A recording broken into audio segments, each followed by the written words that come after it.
السلام عليكم ورحمة الله وبركاته. ازيكم يا حبايبي، عاملين ايه؟ اتمنى يا رب تكونوا بخير. هنعمل النهارده مع بعض ان شاء الله شيش طاووق بوراك فراخ مخلية. تعالوا نشوف مع بعض هنعمله ازاي. عندي وراك الفراخ انا غسلها طبعا كويس جدا ومقطعاها كده بالشكل ده. هنعمل بقى التتبيلة بتاعتها. عندي بصلة مفرومة، فصين توم مهروسين، عندي طماطمايه مبشورة، حط معلقة خل ومعلقة زيت، ليمونه.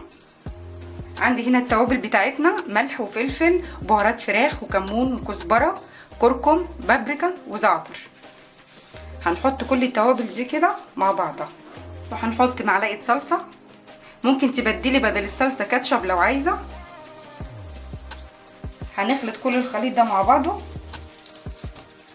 هنقلبه كده بالشكل ده، وهننزل بالوراك.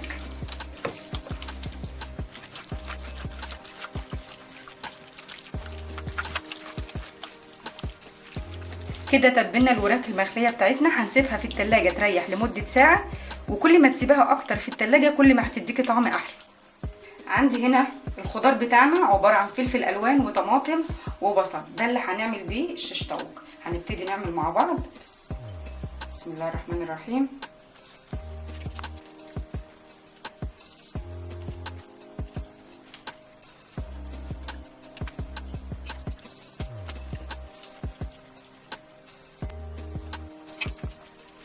هنعملها كلها طبعا بالشكل ده وهنحطها في الفرن.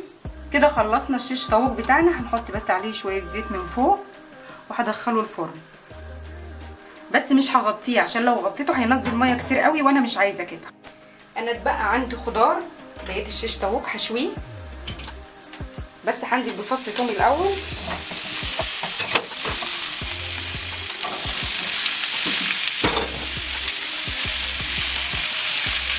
هشويه واحطه تحتيه، عشان لو كنت حطيته تحت الشيش طاووق، الشيش طاووق بينزل ميه فهيبقى دبلان معايا وانا مش عايزاه دبلان.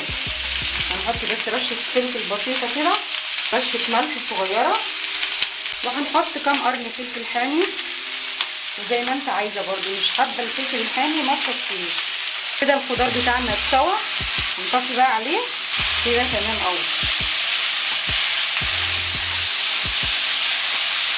كده يا جماعه خلاص الشيش طاووق بتاعنا كده خلاص استوى، والخضار المشوي بتاعنا هنحطه كده الاول.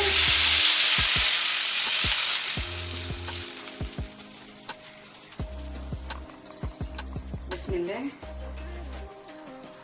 يا ريت كل اللي بيشوف الفيديو ما ينساش يحط لايك.